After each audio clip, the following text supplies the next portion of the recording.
out there today at Spookala. We thank you guys for giving us a couple extra minutes because we gotta get our nourishment, we gotta eat our food. That's right, we gotta do all that. All right, so this is gonna be a fun little panel because you guys love your slasher icons, don't you? Man, you know you could do better than that. You guys are at Spookala and you know you love your slasher icons. If you love your slasher icons, let me hear ya! You guys love My Bloody Valentine. You guys love Michael Myers. Is there anybody else that you like? Okay, Scream, that's right, Ghostface. So how about you guys make a big bunch of noise for people that have played those iconic characters. Hey, Michael Lerner, Alan Robinson, Peter Cowper, come on up here, fellas, let's do this!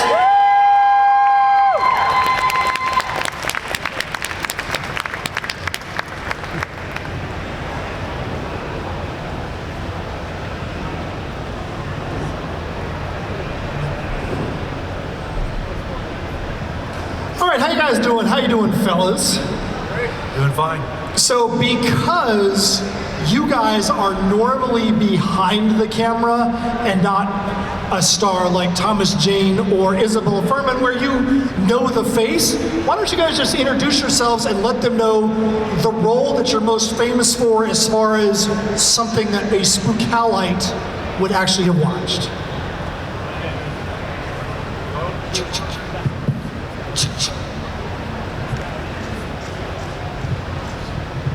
My name is Alan Michael Lerner. I played Michael Myers on Halloween 6. My name is Peter Cowper, and I played Harry Warden, the miner, and did all the stunt driving in My Bloody Valentine. My name is Alan Robinson, known for playing Ghostface in Scream 2. All right, so we said that you guys don't know their faces. You know their characters. So that's because most of these guys are more known for their stunt work. So first, we're gonna go to Peter to talk about My Bloody Valentine. So we had a really interesting conversation about this when we met earlier. I can tell you right now, if that even was a romance movie, if that was whatever, I would have been scared, you know, I would have been thank you. Just knowing some of the things they did in the original movie for authenticity's sake. You said that they actually, tell them about where they actually filmed that movie. This was filmed on the other end of Canada, on the East Coast, in a place called Sydney Mines, Nova Scotia. It was one of the oldest coal mines in North America at the time, and it had over 228 kilometers of coal mines and tunnels down below. And it was filmed, if you think this is the top of the ocean, and this is the bottom floor, we had to be 1,000 feet below the bottom of the floor of the ocean. So we filmed down through a coal car and down into elevators that brought us down into that depth. And it was at a consistent temperature, about 55 degrees. And over the course of a month and a half, I think I lost about 15 pounds from sweating. All right, so Michael, so let's talk about, when you're talking about Michael Myers, and we're gonna have the same thing for you, Alan, about playing Ghostface. It's a fraternity of being one of the Ghostfaces. It's a fraternity about being one of Michael Myers. Tell us about the relationship that you have with any other people that have played the same character that you have. It's been a pleasure doing these conventions because some of the others, Michael Myers, I've never met and might not have met besides doing these conventions. I did 6. Tom Morgas played him. George Wilbur, who passed away, did 4 and part of 6. I'm trying to think who else. Jim Winburn, who passed away, played Michael Myers. We were all members of the Stuntmen's Association during that time. In fact, I got the job being a stuntman. And And then I met Tyler Mane and Dick Warlock and all the other ones. So it's kind of like class reunion time when we come to these. We did 45 Years of Terror, which was great because anybody that was still around and played Michael Myers, we all congregated in Pasadena. So yeah, there's probably been 15 different Michael Myers. It's kind of amazing. And I guess one of the better parts about it is, unlike like a Freddy Krueger, I can actually go out in public and nobody really knows who I am. And one of the funny, quick stories is I was sitting next to a guy at a bar and he had the giant Michael Myers tattoo on his arm, and he didn't realize he was sitting next to Michael Myers. It happens. Hey man, you have a tattoo of me on your arm. No, I don't. Yes, you do. Oh, let me tell you. Yeah, exactly. So Alan, same question to you. We were talking about Ghostface, which Ghostface has got a lot of history at Spookala, let's say. So what's it like being in a fraternity like that has got so much of a current pop culture phenomenon around it? Sure. So Ghostface in Scream, Scream was originally written as a trilogy. So only 3 films were originally written. And now we're just wrapping up on Scream 7. So 1996 was the first Scream movie. Now it's 2025. That's a pretty big longevity of a film. So but there's only a handful of people who've played Mike Myers or any other character, including Ghostface. So yeah, there's several of us. But what's neat is we all have a neat part of the cinematic history. And then the first 3 movies, the trilogy, Scream 1, it was Lee Waddell, who's the original Ghostface, who iconically did the opening scene for that. The opening scene in Scream 2 is myself, and in Scream 3 is Jeff Brockton. The opening scene of Scream movies is really, it's an iconic thing. So there's only 3 of us that we kind of celebrate. We're kind of like, associate ourselves with that film.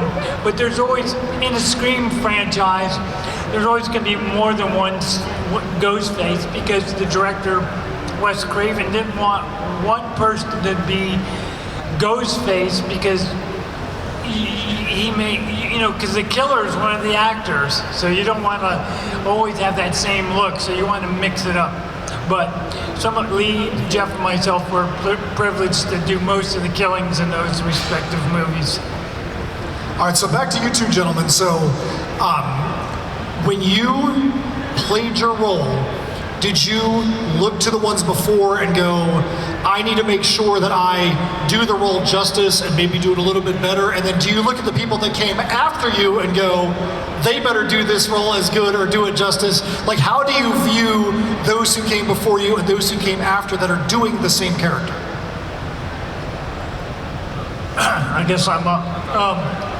Well, for me, real quick, Ghostface was a pretty no-brainer, because Ghostface is always going to be a different character for every movie, right? It's played by one of the actors in the movie who you want to go, are they the killer or not?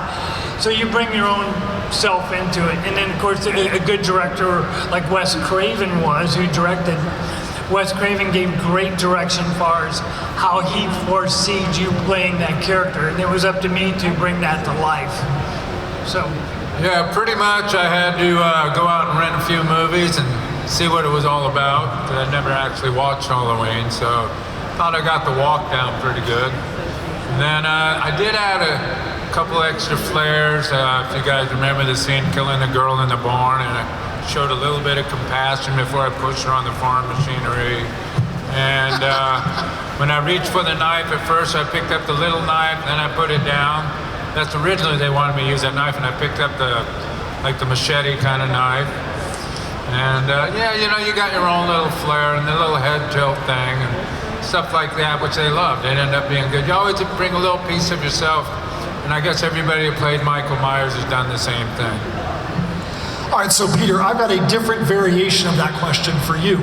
So earlier we talked about there's 2 different versions of this movie. You have the 1981 original, and then you have the 2009 remake.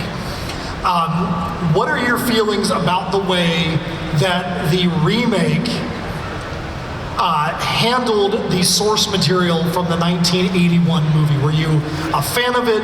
Were you a fan of the new characters playing your roles? Just walk us through what you think about the 2009 versus the 1981. I've been asked this question a few times.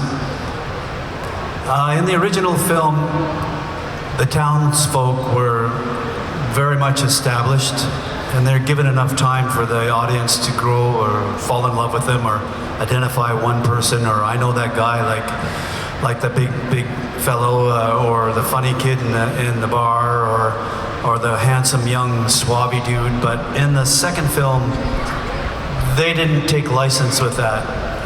They didn't establish a group of hard-working blue-collar workers, and that was the pitfall in that film. Yes, it had the 3D dimension. That was a little spiffy.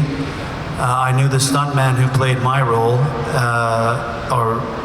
in that film. He's since passed away, and he did it really well. He did a very good job with the energetics of that film.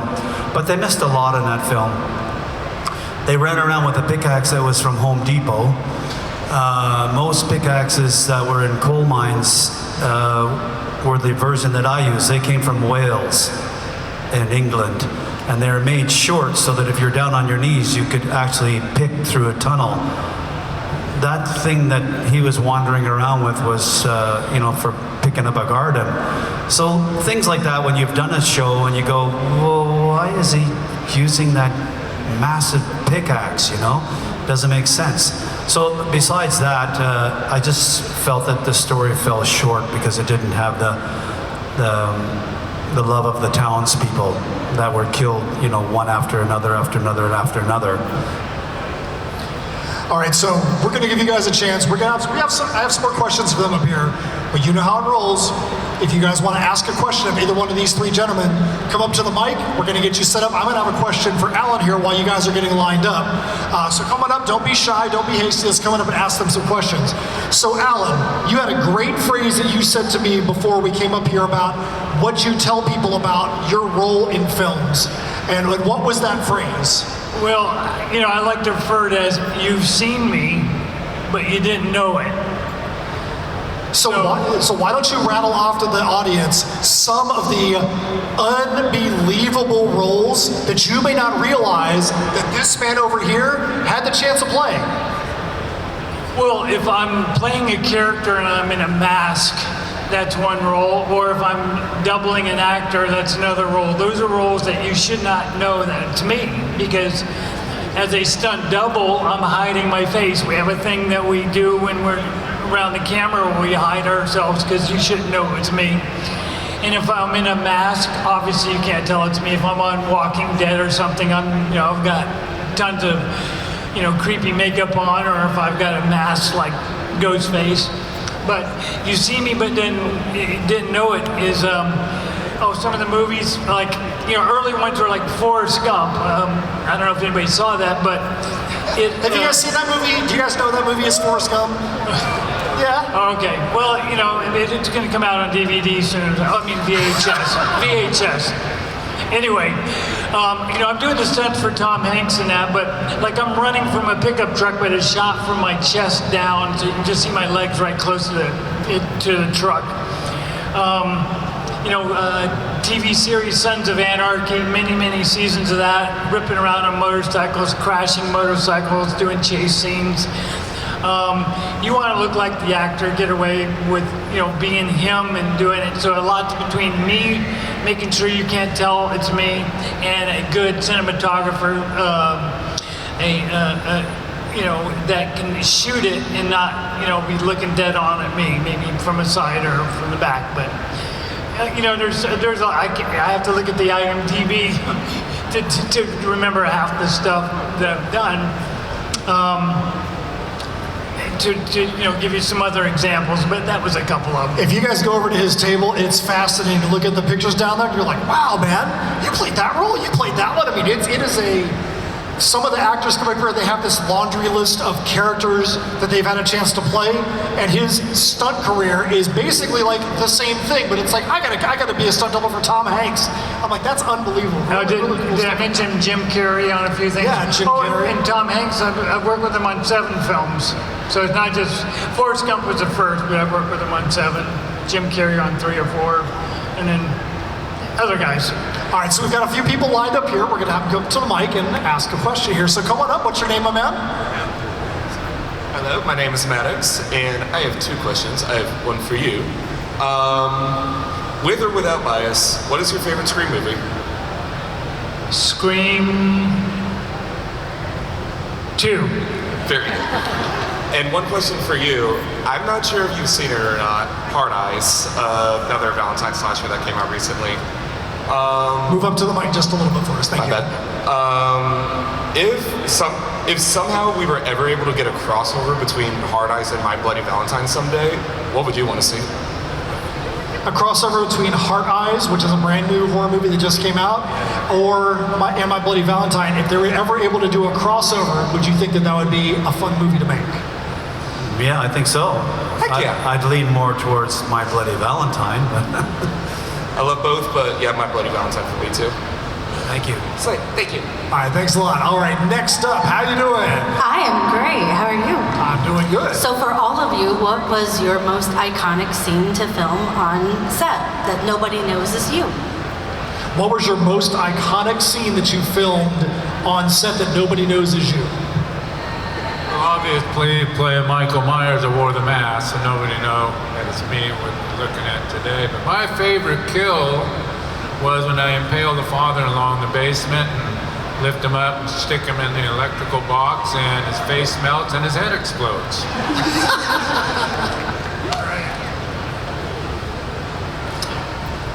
Favorite kill? The shower scene in My Bloody Valentine. That was took all day to film. You remember the clothing falling down from the ceiling. That all had to be done in steps, and it was very balletic in a way. And I was actually released from theater school in my 2nd year to go and do that film, because I had taken fencing in high school. And in theater school we did ballet jazz, and I was a goaltender in Quebec where I grew up. And the director was a goaltender. So I had an in. But the shower scene was the most complicated because it was the first time that a Steadicam had been used in a Canadian production, and I got to hold the Steadicam on the POV of the actress. So as we're going through the shower and then impaling her on the shower stick, that's me holding the Steadicam. Wow, that's good. That's cool. That's good question, by the way, and I love your shirt. My favorite kill was... I have a photo I'll put you next, so. Sweet. Okay. So, now I forgot what the question was. No, so my favorite kill was Scream 2. Killing Jada probably is. Opening scene, the director, Wes Craven, said, I want you to stab her multiple times as she gets up and goes down the aisle and goes up on the stage and dies. But each time you stab her, it's got to be a different look. And I remember going, how do I make Ghostface? And I'd only done one killing before that. That was Omar in the bathroom. And but how do you make this Ghostface a different look? And real quick, I just had to come from within and go, first I'm on a mission and very rigid and I'm very, very precise, and I'm going to stab her. And by stabbing number 2, 3, I became more relaxed, and by the last couple, I was literally laughing behind a mask because I was going, I'm killing for sport. I've already mortally wounded her, and that's what you got to get in your head to make it come out on camera. Thank you so much. Hello, my name's Dan. I'm actually, as a former acting major in college myself, I know how deeply you guys have to study to get into the roles. When you would get home at night after filming, was it ever hard to switch back, or studying those characters, did it ever cause any internal disturbance since you all played psycho killers? No.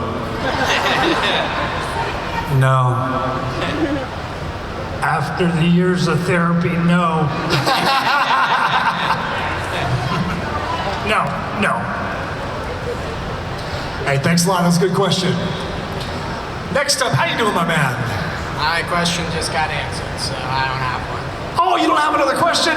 All right. Well, that's, you know what though? That means two great minds were thinking alike right there. So how about this? Why don't we pretend that you have a question? And your question is, what did you have to do to get yourself into the mindset to play your characters correctly? You driving in, you're hanging out, you just had ice cream at the local ice cream shop, and now you have to go put yourself into the mode of being a psycho killer.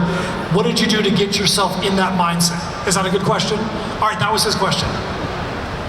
You know what? For me, it was nice because I wasn't wearing prosthetics and stuff. So I could put the mask on and the jumpsuit. When I'm done with the scene, I could take it off and breathe. Only thing, put a little black circles around my eyes so you couldn't see the skin through it. But every time I put the mask on, it put me in character. And I think a part of it was you're in the mask, you could hear yourself breathing. Yeah, I think that really helped me get in character. As I said, I was in theater school, and in the first year we took a mask class called Commedia dell'arte. It's Italian high mask work, and that really helped me with the angles. Same for your kills. Every kill had to be positioned differently, and for most stunt people, even coordinators, it's a lot of technical work. And in '81, there were no green screens, no blue screens, so all the weapons that I used were real. And you had to miss an actor or an actress by 1/8 of an inch to a 1/16 of an inch with whatever projectile you're using. So it had to be bang on, very technical. Wow, that's good. What was the question again? What do you have to do to put yourself in character? And I guess for you, there's a lot of characters. Yeah, what did you do to get yourself in the character? Too many head injuries. What was the question? No. To get into character, I don't know.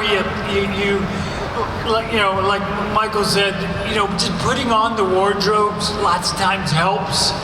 You're putting it on, and you just feel it. You start thinking about it. I don't think about it necessarily on the way to work, but once you're at work, you're putting it on. You're listening to the director or whoever's giving you the direction of what that scene you're about to do.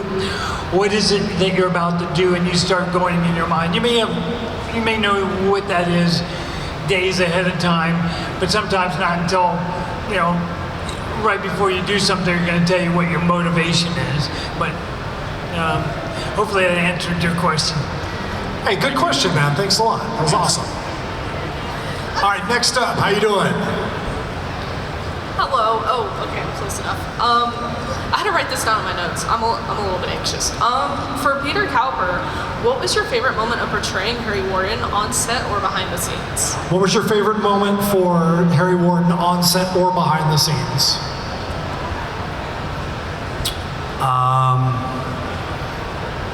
Where Harry's discovered as a cannibal in the mine, chewing on an arm.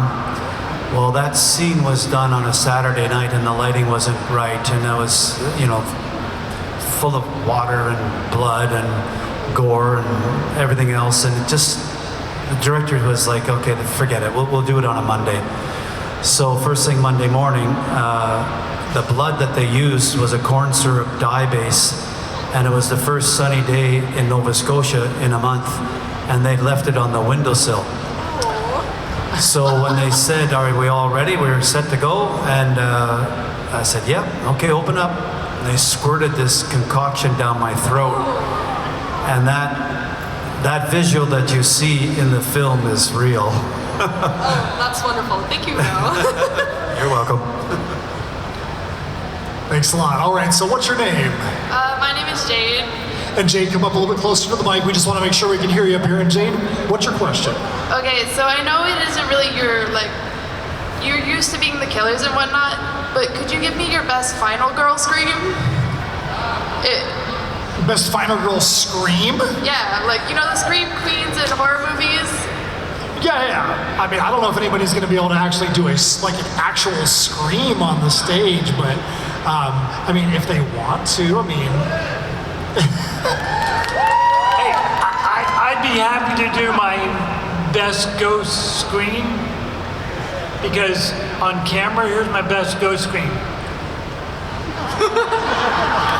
Because somebody else better than me is going to do that in post-production. How about this? How about we twist that question just slightly? Who gave the best scream when you were killing them? What actress gave the best scream? And you're like, man, that person, that scream queen really got into it when you put the blade to them. Any one of the three guys? Oh, it was Helen Udy, the young actress in the shower. She was a scream queen, for sure. Mine would probably be Courtney Cox's character in Scream 2 when I was chasing her in the soundstage studio.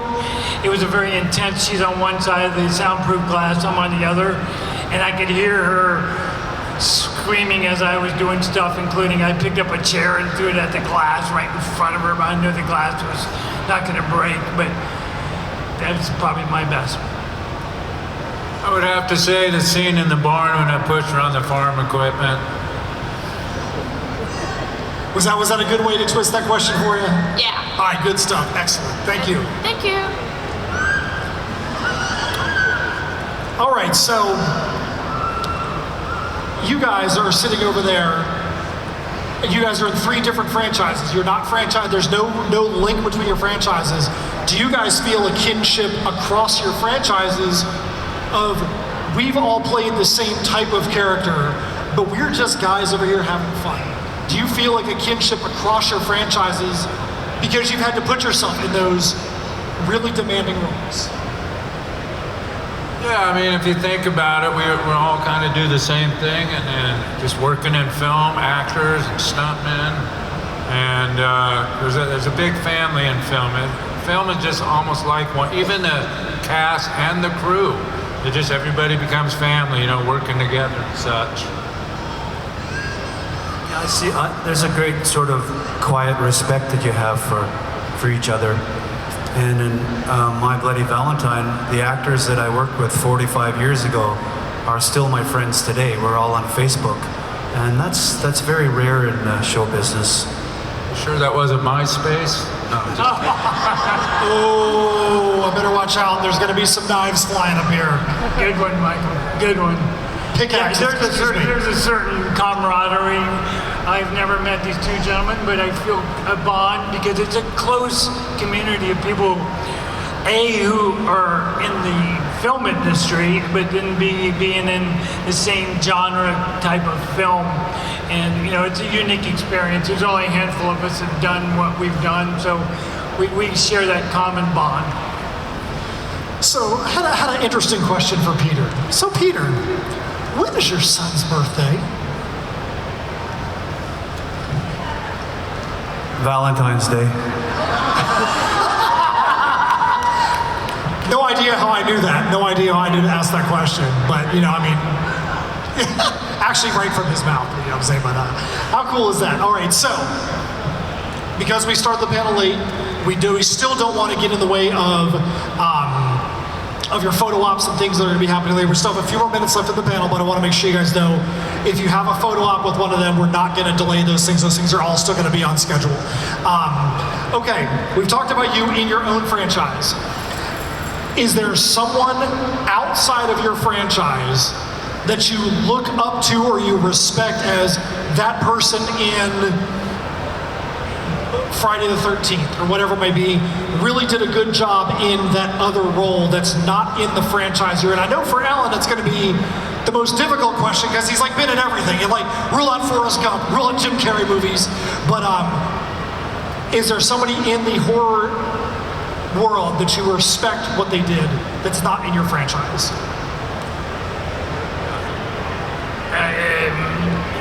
I respect everybody that work for PC. Answer no. Respect. I mean, there's somebody you just really like. You're like, oh man, that was a really cool scene, or they really did a good job. Whether it's writing, whether it's acting, whether it's stunt, you're just like, that was a really cool movie or franchise. It's tough as a person in the film industry. We watch movies differently because we look at it from a different perspective. We're there every day. We see the production of it. So it doesn't. When you watch a film, I'm speaking for myself, it's hard for me to enjoy a film because I'm looking at continuity and lighting and dialogue and you know, if I see a guy doing a stunt or stunts are happening, I'm like, oh, I know that guy, or oh, I could have done that better, or that's better than I could have done, or you know, I look at things objectively when I look at a film, which takes me away from enjoying and immersing myself into the film. So I have a hard time watching films because I'm always looking at it objectively as a filmmaker. Even though I'm retired now, it's just still tough to take that away. But I see stuff that I respect, and then other stuff I look at going, all right, well, I could have done that differently and got maybe a different result. I understand that to a point from just being a panel host, because most recently we saw Mikey Madison win her awards, host Saturday Night Live. Her very first panel ever was right here on the Spookala stage last year. Right? Were you guys here for that? So just to hear them, we're like, all right. We're like, that's Mikey Madison. She was here with us at Spookala. This is so awesome. So I'm like, I'm not even worried about the award she won. I'm not worried about, you know, like watching her on Saturday Night Live. I'm like, I can't believe the person that was up here that was so timid is the one that's on Saturday Night Live doing that. So I can understand where you kind of look at it with different eyes when you've been on the other side of things. So for you other two gentlemen, do you have anybody out there that you respect, you looked at, and you're like, that's a really cool horror movie, that's a really cool thing that they did in that movie, and kudos to them for what they did. It could be writers, actors, stuntmen, anything. Well, very old school, but Jack Nicholson in The Shining, that introspective work to me is still mind-boggling. And Rosemary's Baby, Mia Farrow, just the inside conflict that these two actors had to bring to the screen was, to me, still disturbing. I think a lot for me was, I'm an old school stuntman. And I go back at early 80s and 90s. Worked a lot of Schwarzenegger films, a lot of Bruce Willis films back in the day. I can say you were a body double for Schwarzenegger. I mean, you know. I'll tell you who I did double, and you wouldn't know it now, was the guy who played Tarzan the Ape Man, Miles O'Keefe. But yeah, I was bench pressing 300 pounds back in the day. Anyways,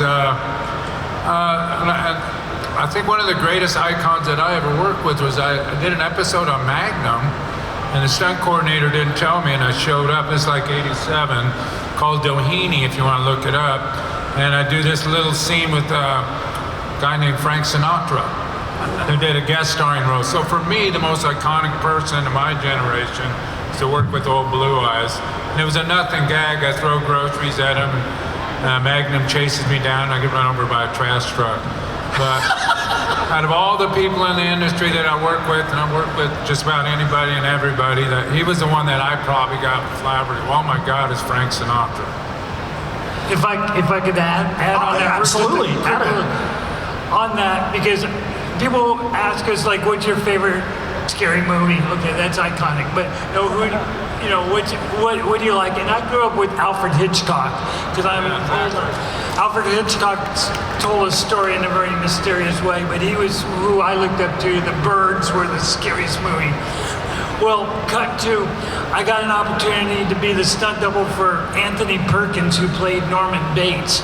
So I was Norman Bates' stunt double in Psycho 4, and I'm working with the 1960 when he did Psycho, the original one, and so I really respect that. And that was just a pinch yourself moment to be that guy. To be okay, I'm playing Norman Bates. I'm falling off a staircase 6 feet to a hardwood floor to my back, literally bounced a foot. He was one of those, you guys know. So, Alfred Hitchcock goes in the record books of what I look up to. Okay, so we're going to give these gentlemen a chance to have a final word, but you guys know what time it is. That's right, on the count of 3, in your scariest voice, we need to summon the show photographer, because when we're done, we're all 4 going to step around the side of the table, and the show photographer is going to take a picture with us, with the audience. So on the count of 3, in your scariest voice, we need to summon Corey. 1, 2, 3. Corey!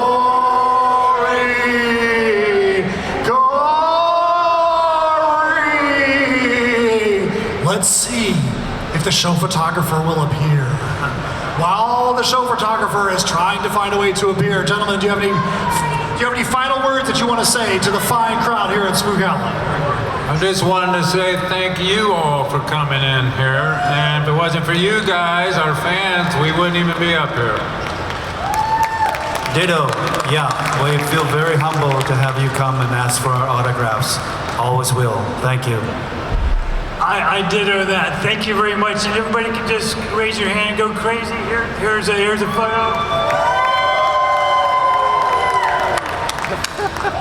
All right, so when we're done with this, make sure you guys are going to go over there and let these guys know just how much you love them being here. Make sure you're buying their stuff. Make sure you're getting their autographs and all that. So, Alan Robinson, A. Michael Lerner, Peter Cowper, let's give a big round of applause. And be